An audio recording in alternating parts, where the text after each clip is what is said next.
I had a friend, he was like, how do you get past this fear of people not liking you? And I'm like, dude, life is so short. I know my mustache ain't even.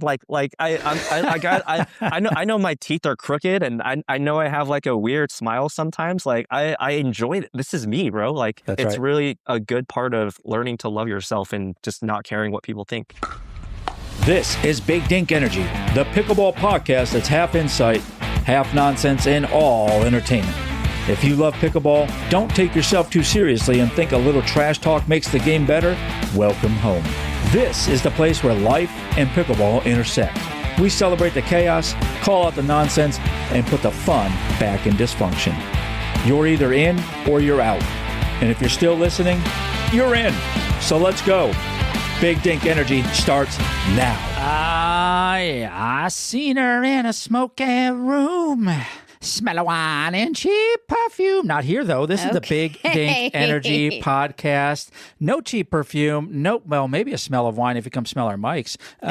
Coming live to your ear holes. Now, listen. Lean in. You're going to want to know this. This episode is brought to you by Hyper Ice. Listen, I was not a recovery tool guy at all. I thought recovery was for dudes with ice baths, matching workout sets, and a meditation app. That was not me. I'm harder than woodpecker lips. I walked it off. I rubbed dirt on it. I used super glue on open wounds instead of stitches. But then I had a knee replacement. Yep, that's me. And humility showed up real fast. Real fast. Turns out the tough guy routine worked great right up until your body sends you the bill. And brother, the bill comes due, let me tell you. The guys who take recovery seriously, they're the ones still playing. And the ones who don't, they're the ones telling stories about when they used to play. Hyper Ice in this house, non-negotiable. I use it on my total knee replacement and my other knee. The knees feel better than they have in years. Stephanie grabs it after a long pickleball day, and it just works. And here's the thing. If I'm telling you to try it, you know I mean it. I don't plug anything I don't actually use. Head over to bdepodcast.com/over40. That's bdepodcast.com/over40.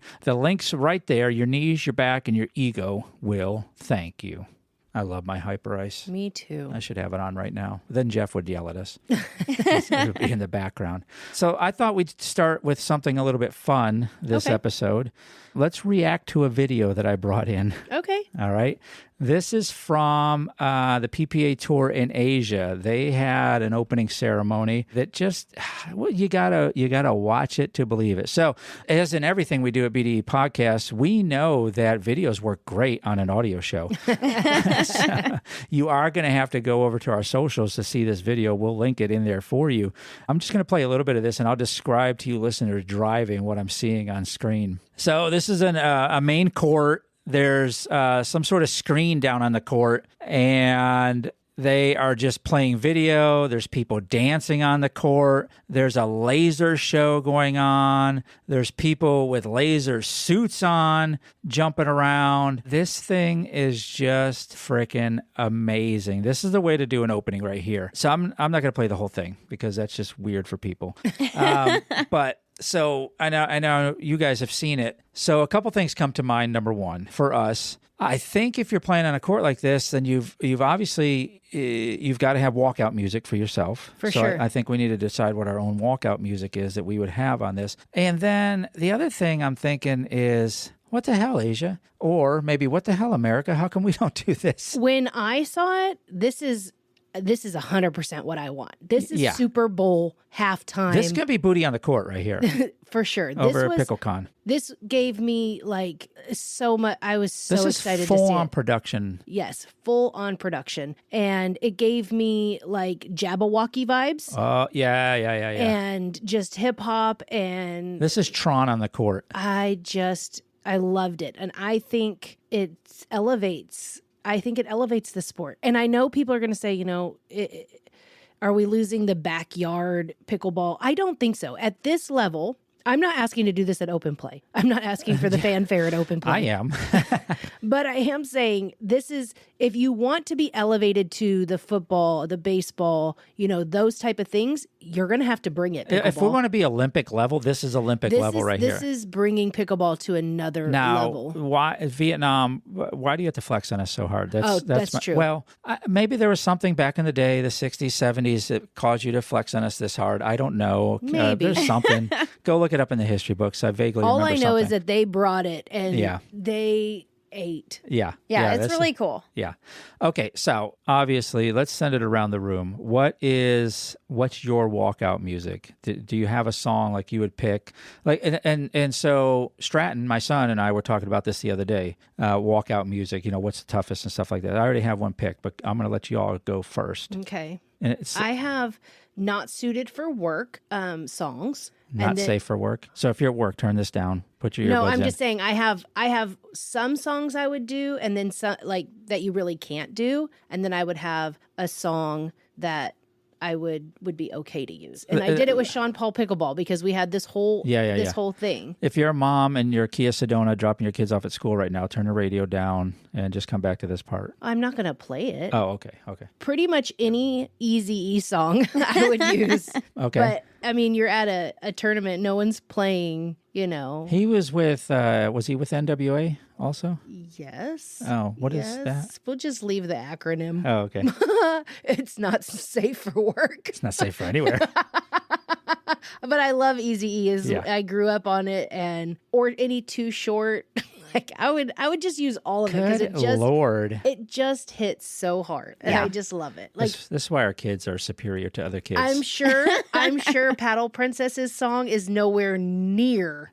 Don't touch my heart, my achy breaky heart. She'd probably do some Gretchen Wilson BS. I mean, that was one of. Is it really? Someday somebody's gonna come around. No, Redneck Woman. Yes, I knew it. Okay. I knew it. That one was one of mine. Not fancy? No, not fancy, but Redneck Woman was. Just because it's fun and it gives that energy. But then, like, my real one, too, that would be, like, real good energy for me that I actually played on the way to the tournament last time was Move Bitch by Ludacris. Okay. I would take Luda. Now that's a question. Give me some Luda and I'm ready to go. I just listened to his whole album in the car. So that drives home a question for me. Did she ever get the F out of his way? I don't think so. I don't know. But that's unresolved. For sure. Luda, we need answers. So if you can get in our socials. In the comments, Luda. Yeah, for sure. You want to be relevant again, get on the BDE podcast. Oh, no, he's in commercials. He's killing it. He's killing it. He wants to be more relevant. He gets on our podcast. Yeah, that's true. We got 5,000 followers. Okay, what would your walkout song be? It is Billy Squier, The Stroke. Yeah, you always said that would be your stripper it's always song. Well, yeah, back when I was on the stage quite a bit. Yeah. And ladies, let's put some coin on the loin. Stop. When I would come out, that would be my walkout. At the nursing home during crafts. You can look me up. I went by Sirloin. Yeah, no, The Stroke, because it starts, you got the beat, you got the drums. You have to get the crowd involved right away. That's true. And so it's got to be something with an intro that just smashes right away. Everybody's involved right away, and the clapping starts and all that. I mean, that's what makes a good walkout song. I would agree. I would agree. As soon as you hear the first notes, you're already in. And that is a good song. Yeah. For sure. Yeah. And I mean, just so many things you could do with the paddle, so many things you can do with your hips. If we were doing doubles and we went out there, do you know what song we would use? Fly like an eagle. Come on. Try again. It's by Kiss. Oh, yeah. I was made for loving you. That's our song. Anytime it comes on, we have to find each other. Do not think disco sucks. Do not. That is the best song. Like, he'll be out working out, and if it comes on the playlist, no matter where I am, I have to go there. I love that. That's so fun. And the kids even get involved in it. If you have not heard that song, go do it now. You will be pumping your fist in your car. It is such a good song. You'll be thrusting your hips inappropriately. Inappropriate I love that thrusting. Song. But yeah, Asia, I think, full send. Like you said, they ate. They brought send, it. Yeah. And I am not sorry about it. I think they're killing it, and we need to step it up. But, okay, so one other thing I just want to remark on this, and when you see the video, you'll probably be thinking the same thing, like, hey, spend a little money on line calls or line cameras. You know what I mean? That was a lot of the comments. A lot of the comments were like, could you spend money on better refs? Could you spend money on people who would do line calls so the players don't have to do it? You know what they said? They don't care. Instead of doing this whole production, like, can we actually play the game with? I don't care. I like the production. This is over on Memes of Pickleball. I saw it on Memes of Pickleball on Instagram. Go find them. But first, go find us, bdepodcast.com. Get all up in our comments. Tell us your walkout song. Show us a video you pumping your fist or your hips in your car. We'll probably put it on something for you to see. You can hide your face if you want to. bdepodcast.com.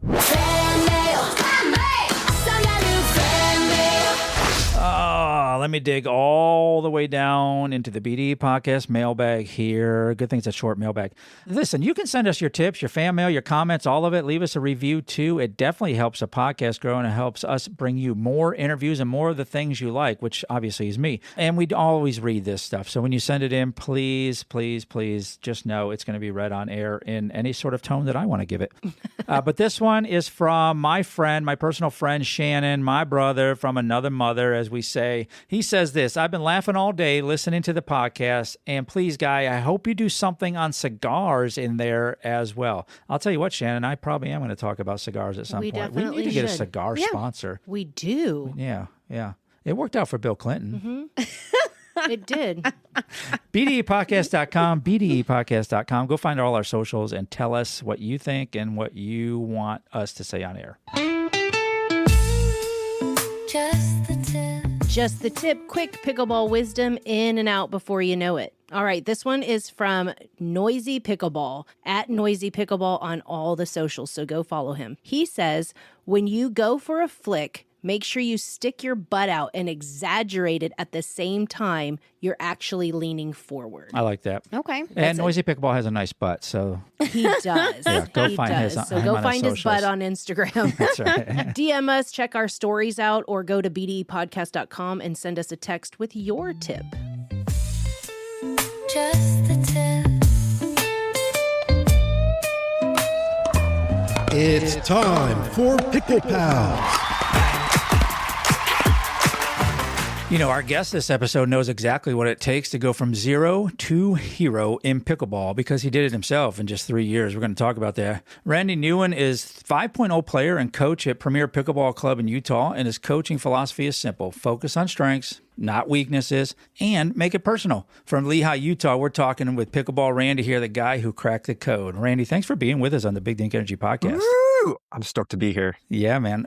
All those paddles back there, are those just those paddles you took off of bodies you bagged out there on the court? Oh, yeah. I'm like, what's that Sith Lord? Just a guy that collects trophies all the time. No, I wish I was that good. So, I mean, 3 years ago, right, you picked up a pickleball paddle for the first time. So what made you try pickleball, I guess? I think it was just like a date day with me and my girlfriend. We just did like an intro pickleball class, and I had like 2 years of tennis, like decades ago. But then I did pickleball and I was like, wait a minute, this is something I can actually steadily get better at. And that's a very addicting feeling, as I'm sure you know, and all the other listeners that play pickleball know. It's the fact that it's so easy to just level up, and you can get as good as you want, or you can stay as good as you want. Like, that's the beauty of it, and that's why I'm in it.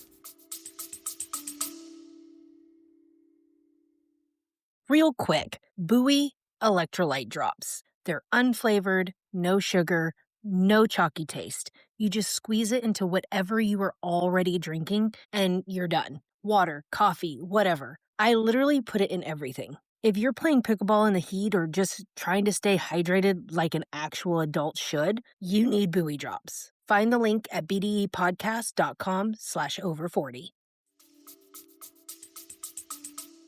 Yeah, for sure. And that's I tell people all the time when I'm talking to my friends, have you tried pickleball? No. Okay, don't, because you're going to be buying paddles and shoes and gear after day one. If you've got some sort of addictive personality, you're going to get addicted right away. Yeah, it is the greatest cult that I've ever been a part of. I love that. Yeah, I mean, not the black Nikes and the black trench coats or anything like that, but just a fun cult. Yeah, Yeah, there's nothing harmful. We're all getting our steps in. That's right. We got some cool leaders. It's a good one to be a part of. I love it. So, I mean, you're 5-0 now, right? And so did you have any idea? Obviously, the tennis background helped. Did you have any idea like, man, I'm going to go all the way? No, when I was just starting out playing, I was just having a good time. And then I really only wanted to get better because the people that were beating me at the time they're kind of a-holes. Am I allowed to say a-holes? They're kind of a-holes. And we say it all the time. Yeah, yeah. So I think the joy of beating people that think that they're better than me was really what drove me to try and get to 5-0. And so it was never my goal, but it was a consequence of people's actions against me. Oh, I love it. A revenge arc like that. Yeah. So now though, in your local courts, you've got to be recognized. You're a recognizable person. Have you ever done the undercover boss thing? Fake mustache, fake beard, try to, hat on and all that kind of stuff to kind of be a sleeper out there on the court and just bag people? So I actually thought about that as a series idea where I kind of go to I'd be recognized at the clubs because I play at the clubs here all the time. Right. But if I went to a local park with my just a $20 my Monarch paddle here in a plastic trash bag, and I'm just wearing Crocs or something, I feel like I could get away with that. Excuse me, homeless person, you got to get off our courts. Yeah, exactly. It's I saw this. It seems like it could be fun. Was there a big moment to you, or a big epiphany, or a big moment that stood out where man, this is I'm going all the way. I'm crossing over from novice to semi-pro. I think one of those moments was when I was able to hit a reset, because resets are insane. When I first started playing, all I could do was hit a drive with my forehand, right? Mm-hmm. And so once I realized you can actually take the pace off the ball. You can defensively reset the point and get yourself back in it. Realizing that you're able to do that, I was there's another level that could be reached. And so, yeah, the reset's insane. Yeah, I think, and it is because so many beginners get out there and they just want to drive, right? Yeah. Drives, serve, third shot, drop, and then get up to the line, right? Yeah. And then let's go fast and hard. Yeah. And so, man, that's so important because you see so many of the Ben Johns and everybody out there. When you slow the game down, that's like chess. Yep. That's when it goes from mini tennis to pickleball, is controlling the pace of the game. Yeah. So what did your training when you were okay, I'm beyond 3, I'm moving to 4 or 5. What was did the training increase obviously or no? Yeah. So my drilling routine, it's, I've talked about this a few times on my channels, but I legit just got a Dink Master wall like 2.5 years ago. And then I would just hit in my garage 30 minutes a day, either hands or resets or dinks. And that really propelled me to 4 or 5. Yeah. All the coaches say it. And if people out there aren't doing it, we've said it on the podcast a ton of times, just find a wall that can return the ball back to you, get your foot placement, get your hands on the paddle the right way, figure out how you're going to send that ball back and work on that. Like you said, 30 minutes a day. I mean, that's a huge thing. Even once a week, just any extra reps on top of rec play, you are going to be levels above the people that are at rec play. Now, I got to guess, I'm a solid 1.5, 1.8 on any good day. So I got to guess what every 5-0 says.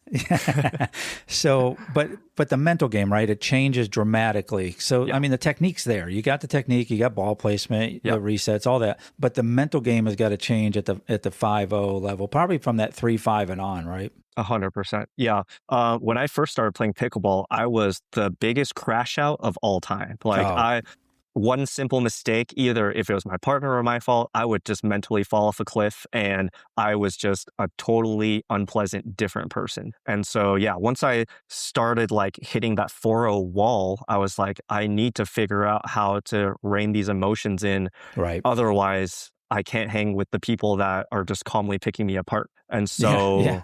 Yeah. So therapy was huge. I started therapy around the same time. I went from 4-0 to 5-0. So therapy's big for emotional regulation. And then it sounds cheesy, but I read this book by Dane Gingrich called Pickleball Mindset, where he talks about, mental exercises that he does to help visualize his game a lot better. And that, along with some meditation books, it really helped my brain calm down a little bit. I'm a very different person than I was 3 years ago when I started playing. That's awesome. Yeah, I have a good friend, Mike Gillette. He's a Guinness Book of World Records holder. He's a guy that folds frying pans into small shapes, horseshoes and all that. Okay. And he has a book out about the mind and its connection to strength and overall. And he teaches athletes all over the world. He's coached some of the best. Cool. Now he does girls gymnastics coaching of all things. But it is that mind connection. Once you start owning that space, I mean, the sky's the limit at that point. 100%. And it always hurts to me when I see players that are so talented,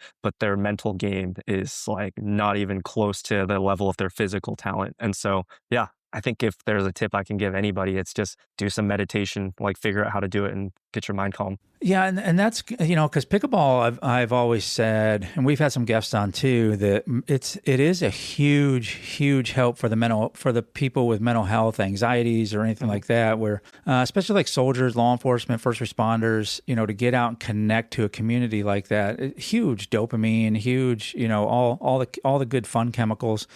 So you're already starting out from a good place, and then you can defeat yourself in your mind very easy. So I'm glad you called that out. That's awesome. Yeah. It's mental game is part of the fun of getting better at pickleball too, is realizing that you're regulating your emotions better and you're able to think clearly while you're playing. Like that makes a big difference. Yeah. And of course you came to it through the same way. I recommend a lot of people, if you're going to go on a first date or a second date, try pickleball, because that will tell you everything about your partner or your potential life partner that you want to know. Yeah. How they handle defeat, how they handle adversity. If my girlfriend started dating me when I first started playing pickleball, we wouldn't have made it. Right. Yeah.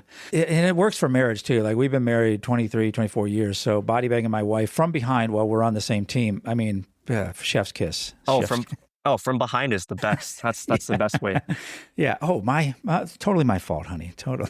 Yeah. So you're at Premier Pickleball Club, right? Yep. And 10 indoor courts, cushioned flooring. I got to talk about that, and replay cameras and all the cool stuff. I mean, I just named all the reasons it's awesome, but tell me a little bit about it. So it is literally built by Molly Hansen and her dad, Jamie, from the ground up. They're pickleball obsessed people like we are, and they're like, we want to build a mecca for pickleball. And so, yeah, the cushion flooring is really nice on the joints. They recirculate air every 10 minutes, so it doesn't get musty and stuffy in there, and it's always cold. The lighting they use indirect lighting, so instead of like the beams shining down on the courts, they're actually shooting upwards at the white ceiling, and so you're not staring straight into a light bulb when you're looking up for an overhead.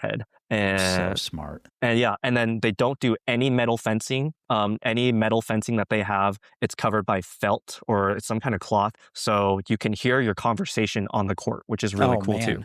Oh, so just the sound stuff. I mean, they thought about everything. Yeah. It is an awesome facility. Definitely, I would say the nicest facility in Utah. So, but I got to imagine right by the front desk, you guys have canned oxygen, right, for people who are not used to it or come from out of town. I joke with my girlfriend all the time, like the air quality in Utah, when it gets terrible, we just got to go to Premier Pickleball because then we can actually breathe. Yeah. Yeah. So, I mean, you do a lot of coaching. What is, let's talk about, if you got people from the podcast on the court today, what is one thing you would say, let's work on this right now. This will take you to a next level. Oh, man. One of my favorite drills that I like to do is just with like even newbies or anywhere to 4-0. You might have heard of it. It's called the slinky drill, where you dink in the kitchen, and then one person just moves their way back, and then they move their way forward, like hitting resets and drops. And so it's a really good gauge to see people's touch, as well as it puts into their mind that a reset from transition is the same thing as a dink, but just a little bit longer. So it kind of changes their mindset of, I'm not hitting a different shot, I'm hitting the same shot, but from a different spot. And so I think that's how I would feel people out. And then I like to work on hands a lot, just cooperative volley drills. And those are the big ones. And so, how important is footwork? I mean, because that's one of the things we hear a lot too, is the footwork side. What do you see that as that's important, right? Footwork is like top 3, top 2, maybe most important skills you can have. I have one student, she's 12, and she wants to go pro at some point because she has a natural talent. And our first 10 minutes of our private lessons are just me putting her through footwork drills, because I want her to be able to move well and know how to properly move her body. Because if you move your body right, you're not going to have a lot of difficult shots to handle. Right. Yeah, absolutely. And then realizing lines are great for ins and outs, but man, you can be anywhere on that court at any moment. Yep, exactly. Great. So, going from novice to 5-0 in 3 years, what do you see as next for you? What's 2 years? What's 3 years? What's 4 years for you? Are you on the MLP circuit or what's going on? That's really far thinking. I never think that far. I think one of my friends here, his name's John Thorne. He's like a 5'6" duper and he plays pro qualifiers. One of the best pieces of advice he gave me was think of your progression as small wins. So he's not thinking like, I'm going to go pro in 5 years. He's thinking, I want to sign up for a tournament this next month. I want to podium within this next month. Like, so I think for me, the small wins that I want are, I don't have a timeline for this, but I would like to podium in 5-0 within this year. So that's what I'm working towards. I like that.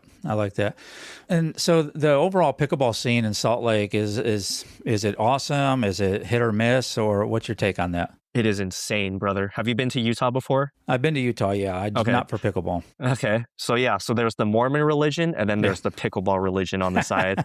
And so yeah, it's awesome because you'll see multiple generations of family like go to the courts together and play. And pickleball is such a big part of the Utah culture here. So it is impossible. It's really hard to not find a game or an event pickleball related any time of the day during the week. Yeah, I think you guys could piggyback off of the Mormon wives trend that's going on.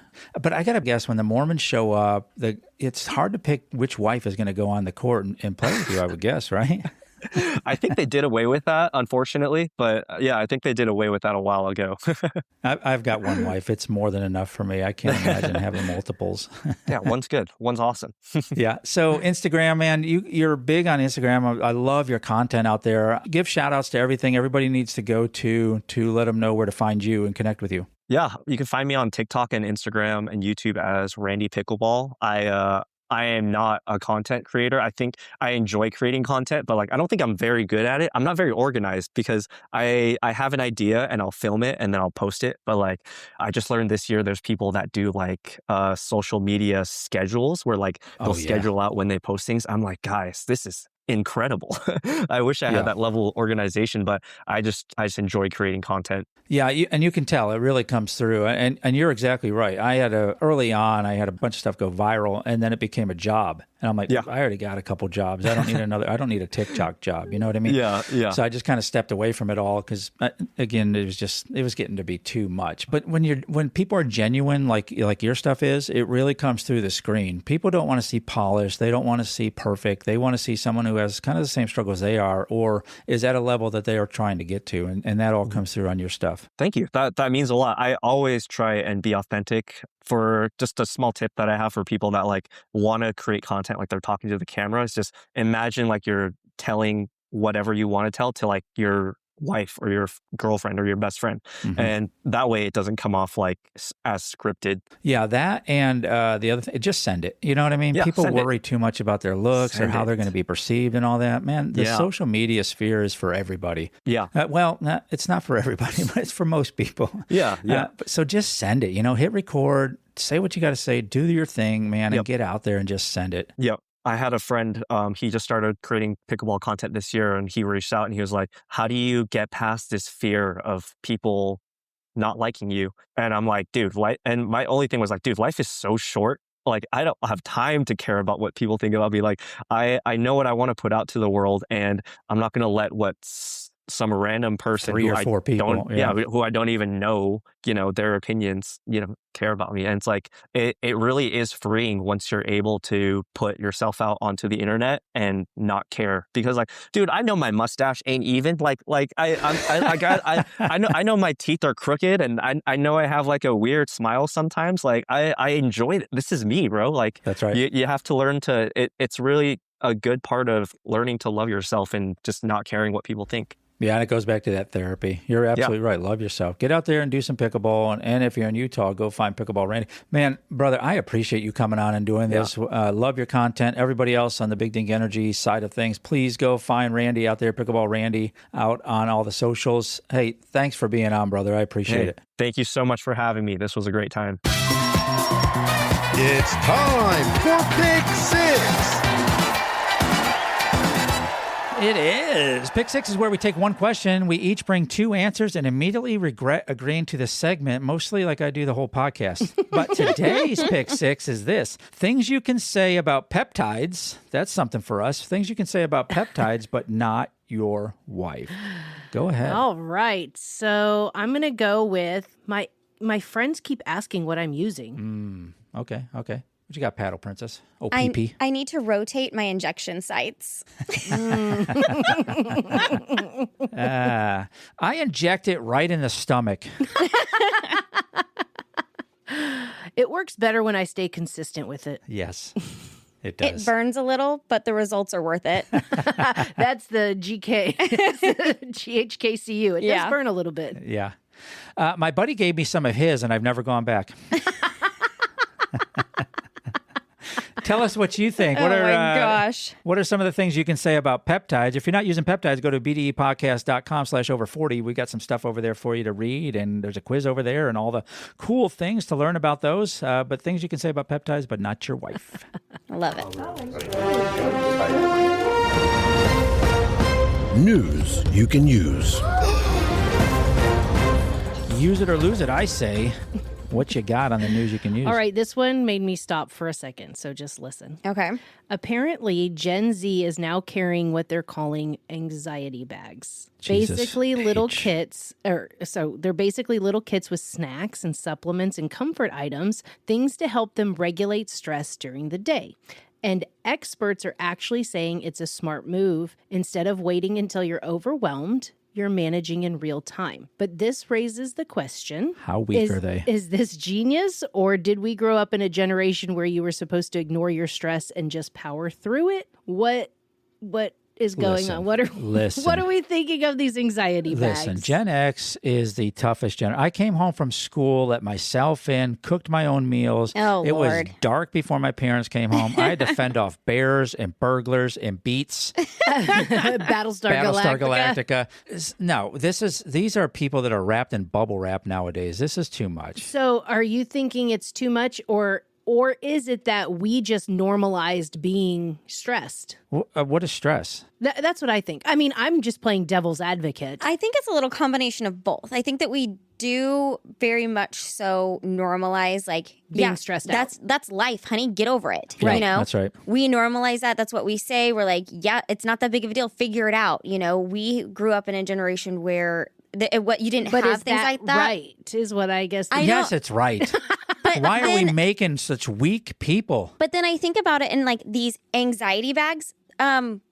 That's what's in every woman's purse. You got snacks, you got what you need for the day, you come prepared. Okay, so what would be in your over 40 anxiety bag? A knife, a gun, rope, duct tape. If it were up to Stephanie, like she gave me a protein bar the other day, turkey sticks. I had egg bites. That was just so you didn't get nacho cheese baseball hat at the ballpark. Yeah. And the honey, I was set. Like, yeah, that's what I would have. I would have my loaded water, my protein bars, my hand sanitizer, maybe ibuprofen, some essential oil. Like I like the Balance essential oil because that will bring you down. You're kind of stressed out, but I don't know that I would ever do that because I just move on. Like I don't know. I don't know if it's right or wrong. I'm indifferent. It's wrong. I am as well. I mean, I don't care. I get what you're saying because for us, it's like an anxiety bag. Are you serious? What else are they going to come up with? You know?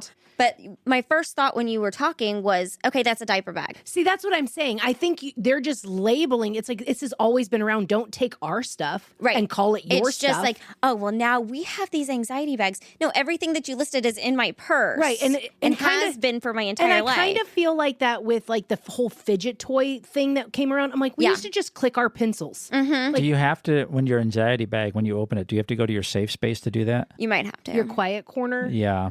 I mean, to each their own. Whatever you need to do to get off the ledge. I don't know. But I'm just saying, I don't know that I would make a specific bag. Does that make sense? I wouldn't have like a separate bag for it. and be it's just prepared. It's just being prepared. Let's make sure I have my anxiety bag. No, that's called mom's snack bag. Right. Snacks and chapstick and... Yes. Yeah, like in my truck, I carry extra water, I carry beef jerky, I carry nuts in there. Yeah. So you have an anxiety bag. No, I have things that will help me survive if my truck goes off into the woods for some reason. If I roll down a cliff and roll over 18 times, I'm still coming out. I'm going to duct tape my leg. You're still coming out with a beef jerky stick. We all have our survival bags and our go bags in our cars. But that's what I'm saying. It's like I don't think it's anything new. There's nothing new. I don't think so either. I agree with you. I think it's just being relabeled because especially like moms with younger kids, like I said, it's a diaper bag. The older you get, you have your own purse or you have your own backpack. Soothing bags. Or it's in your car. Right. I mean, we all have those things with us. Maybe not like a plushie that we're going to sit there and cuddle with in our car. I mean, that's a little much. But if we had to have one answer, do you feel like we're over labeling? I would say. I think everything becomes a thing. I would say yes. We are over labeling because now I can go on TikTok and I can show you my anxiety bag. This is what I pack so I don't get anxiety. I don't get overwhelmed at the airport when I'm wearing my Crocs or my feet exposed. Nobody should have feet exposed at the airport. Now we're on a different. You're subject. going off the rails. Yeah, I'm a curmudgeon. Right. Well, I am a curmudgeon. And I don't think it's necessarily like everything has to have a label. I think that things already had a label and the labels are being changed to associate with mental health when they already had different labels. Why all of a sudden does it have to be, oh, well, I have these things in my bag because it's my anxiety bag? No, you have it in there because if your blood sugar drops, you're going to feel funky. I think like it's like, I made a new mom bag. And it has diapers in it. Yeah. And formula. Why does it have to be relabeled? And toys. Yeah. That's a diaper bag. Yeah. So, anyways, Gen Z for you. Well, Gen Z has all their weird words anyway, and their weird labels and their skibbity whatever. Clavicular. Yeah. Like whatever words that they come up with. I mean, I guess every generation has. Maybe I'm just old and I look at this new generation like, what? Y'all are just dumb. I know. But I'm sure that my parents thought of that about our generation too. So I don't think we made up words. I think we applied words that already existed to different things, like gag me with a spoon and stuff like that. But this generation is just making up their own dang old words. And this is it's infuriating to me. Tell us how you really feel. We're old. We're old and grumpy. Well, let us know if you have an anxiety bag. Well, actually, don't call it that because we'll probably... Well, I would make fun of you. I'm kind of interested in this. So I'm going to go do some research to see like what actually is this. It's literally drinks, supplements, food. It's literally just things that I have in my work bag on a daily basis that I would need. Yes, it's called packing. Yeah. It's called being prepared for life. It's called a lunchbox. Like put it in your lunchbox. I've made this new thing where I pack my food and then I eat it around noon. It's called my blood sugar bag. My blood sugar bag. No. It's a lunchbox. Put it in your lunchbox and eat it. Tell us what you We're think. worked up. What is wrong with us? We are old. I'm sure they're listening in their car just as aggravated. Aggravated? No, they're reaching for their anxiety bag right now. Yeah, going, oh my God. They're giving me anxiety. This is so triggering. Please I cannot. If you're reaching for your anxiety bag triggered. in traffic, please pull over and do it safely. Get into your safe space. That's it for this episode. Unless you've got something to say, think we got it wrong, have a better take, we want to hear it. Find us at bdepodcast.com or at bdepodcast on the socials.